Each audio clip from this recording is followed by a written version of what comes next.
Hi అండి, అందరికీ నమస్కారం అండి. ఫ్రెండ్స్, మనకి ఇప్పుడిప్పుడే మరొక బ్రేకింగ్ న్యూస్ అప్డేట్ అయితే రావడం జరిగిందండి. అది కూడా కుండపోత వర్షాలకు 56 మంది మృతి, నిరాశ్రయులుగా మారిన వేల మంది అంటూ ఇక్కడ మనకు ఒక అప్డేట్ అయితే రావడం జరిగిందండి. ఇక్కడ చూసుకున్నట్లయితే ఒక పక్క వర్షాలు లేక భారీగా ఎండలు మండిపోతుంటే, మరోవైపు భారీ వర్షాలతోనైతే ఇల్లు మొత్తం నీట మునిగాయి. అయితే ఈ దృశ్యాలు చూసుకున్నట్లయితే ఇది ఎక్కడ ఏంటి అనేది మనం క్లియర్గా తెలుసుకుందామండి. వీడియో మాత్రం ఎక్కడ స్కిప్ చేయకుండా చూడండి ఫ్రెండ్స్, అప్పుడే మనకి పూర్తి సమాచారం అయితే తెలుస్తుంది. ఇంకా ముఖ్యంగా వీడియో నచ్చినట్లయితే లైక్ చేయండి ఫ్రెండ్స్.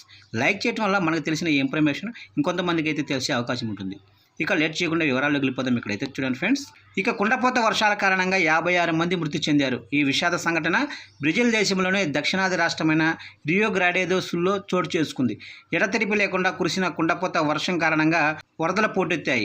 దీంతో రోడ్లు, భవనాలు కూలిపోవడంతో పదుల సంఖ్యలో ప్రాణాలు కోల్పోయినట్లు అధికారులు వెల్లడించారు. ఇక ప్రకృతి విలయతాండం వల్ల వేలాది మంది ప్రజలు నిరాశ్రయులుగా మారిపోయారు.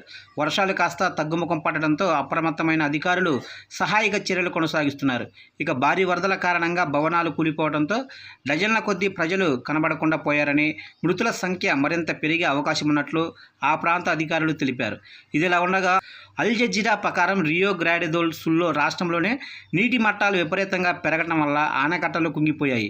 దీంతో పోర్టో అలెగ్రే మహానగరానికి ముప్పు వాటిల్లుతుందని, బ్రెజిల్ చరిత్రలోనే ఇది అత్యంత ఘోరమైన విపత్తుగా తాము భావిస్తున్నామని అధికారులు తెలిపారు.